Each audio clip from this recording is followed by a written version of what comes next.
16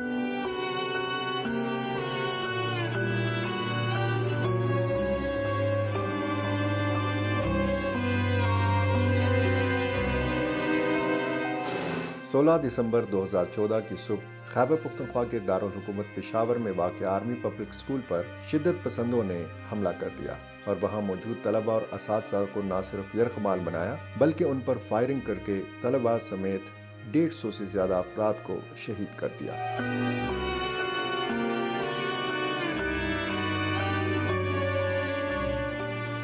इस वाक़े के बाद पाक फौज की जानिब से जारी ऑपरेशन ज़रब-ए-अस्ब को मज़ीद तेज़ किया गया था और यही नहीं बल्कि वाक़े के कुछ दिन बाद ही उस वक्त के वज़ीर-ए-आज़म नवाज शरीफ ने कौम से खिताब में मुल्क को दरपेश खतरात से निमटने के लिए एक जामे हिकमत अमली का ऐलान किया था। पाकिस्तान की कौमी सियासी जमातों के रहनुमाओं का ये इजलास पेशावर में होने वाले अलमनाक वाक़े पर गहरे दुख और रंजो गम का इजहार करता है। हम इस बात का भी वाज़ेह ऐलान करते हैं कि अच्छे और बुरे तालिबान की कोई तमीज़ किसी सतह पर रवा नहीं रखी जाएगी। इस जंग को उस वक्त तक जारी रखेंगे जब तक हमारी सरजमीन पर एक भी दहशतगर्द बाकी है। पार्लियामेंट्री पार्टी से एक एक नुमाइंदा इस कमेटी का मेंबर होगा और इस तैयारी में मुसल्लह अफवाज और इंटेलिजेंस इदारों के नुमाइंदे भी पूरी तरह शरीक होंगे। ये प्लान एक हफ्ते के अंदर कौमी क़यादत को पेश किया जाएगा।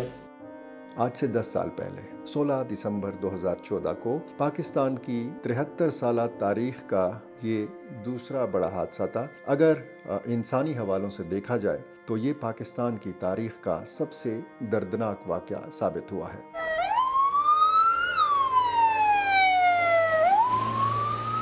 16 दिसंबर का दिन तारीख के उन्हीं वाक़यात में से है जहां एक तरफ 1971 में 2 लख्त हुए पाकिस्तान का गम मनाया जाता था, वहीं साल 2014 में इसी रोज़ एक अंदोहनाक वाक़या पेश आया जिसने पूरी कौम को हिला कर रख दिया।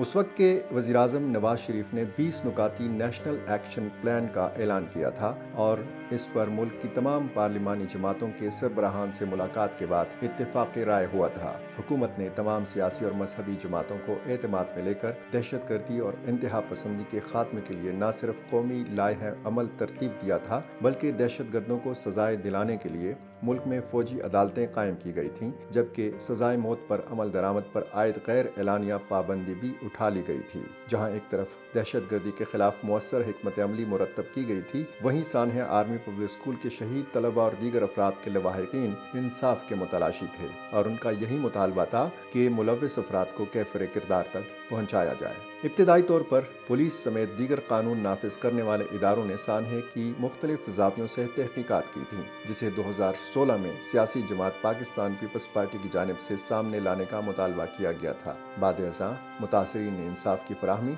और मामले की अदालती तहकीकात के लिए पेशावर हाई कोर्ट और सुप्रीम कोर्ट से भी रुजू किया था और फरवरी 2018 में पेशावर हाई कोर्ट ने सानहा APS में खैबर पख्तूनख्वा की सूबाई हुकूमत को पुलिस तहकीकाती रिपोर्ट मंजर आम पर लाने का हुक्म जारी किया था।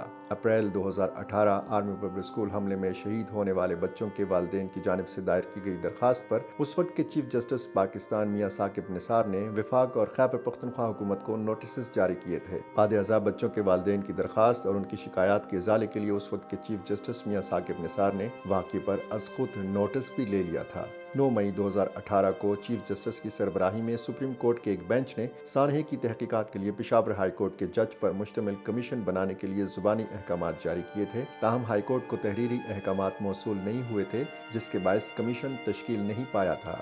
बाद-ए-अज़ां 5 अक्टूबर 2018 को मुल्क की सबसे बड़ी अदालत ने सानहा आर्मी पब्लिक स्कूल की तहकीकात के लिए जुडिशल कमीशन के क़याम का तहरीरी हुक्म जारी कर दिया था, जिसके बाद 14 अक्टूबर 2018 को पेशावर हाई कोर्ट के चीफ जस्टिस ने सुप्रीम कोर्ट की हिदायत की रोशनी में जस्टिस मोहम्मद इब्राहिम खान की सरबराही में APS सानहे की तहकीकात के लिए अदालती कमीशन तश्कील दिया था। जस्टिस इब्राहिम खान की मुआवनत के लिए 3 दीगर अफसरान भी कमीशन में शामिल थे। कमीशन के क़याम के तकरीबन 2 साल बाद जून 2020 के आगाज़ में ये बात सामने आई थी कि तहकीकात के लिए कायम किए गए कमीशन ने अपनी कार्रवाई मुकम्मल कर ली, जिसकी रिपोर्ट अदालत उस्मा में जमा कराई गई। इस बारे में तर्जुमान कमीशन ने बताया था कि कमीशन की जानिब से सानहा में शहीद होने वाले बच्चों के वालिदैन समेत 135 से ज़ायद अफराद के बयानात रिकॉर्ड किए गए। इलावासी कमीशन के अराकीन ने पाक फौज, पुलिस और CTD के आला अफसरान के बयानात भी रिकॉर्ड किए, जबकि कमीशन की जानिब से अब तक की गई तहकीकात और कार्रवाइयों के रिकॉर्ड का भी जायजा लिया गया, जो 3000 सफ़ात पर मुश्तमिल थी।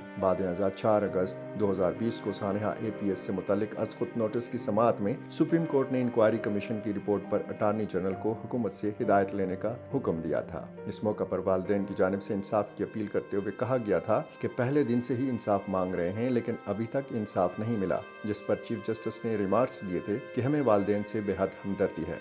अब केस सुप्रीम कोर्ट के पास है, वालिदैन को जरूर इंसाफ मिलेगा। 25 सितंबर 2020 को सुप्रीम कोर्ट ने सानहा आर्मी पब्लिक स्कूल से मुताल्लिक तहकीकात के लिए कायम किए गए जुडिशल कमीशन की रिपोर्ट और अटार्नी जनरल के कमेंट्स को पब्लिक करने का हुक्म दिया था। चीफ जस्टिस ने रिमार्क्स दिए थे कि ऊपर से कार्रवाई का आगाज करें, जिम्मेदारान के खिलाफ सख्त कार्रवाई की जाए ताकि मुस्तकबिल में ऐसे वाकयात से बच सकें। अदालत में मौजूद शहीद बच्चों के वालिदैन ने कहा था कि ये वाकया दहशतगर्दी नहीं, टारगेट किलिंग थी। हमारे बच्चे वापस नहीं आ सकते, लेकिन हम चाहते हैं कि किसी और के बच्चों के साथ ऐसा वाकया ना हो। उन्होंने कहा कि हम जिंदा दफन हो चुके हैं, सारी उम्र नीचे वालों का एहतसाब हुआ, इस वाकये में ऊपर वाले लोगों को पकड़ा जाए, जिस पर चीफ जस्टिस ने रिमार्क्स दिए कि इस केस को हम चलाएंगे। साथ ही चीफ जस्टिस ने रिमार्क्स दिए थे कि अलमिया है कि हर बड़े सानहा का जिम्मेदार छोटे लोगों को करार दे दिया जाता है, बड़ों से कुछ पूछा नहीं जाता। ये रिवायत खत्म होनी चाहिए। बादेज़ां अदालती हुक्म पर सानहा की जुडिशल इंक्वायरी रिपोर्ट पब्लिक कर दी गई थी, जिसमें सानहा आर्मी पब्लिक स्कूल को सिक्योरिटी की नाकामी करार दिया गया था।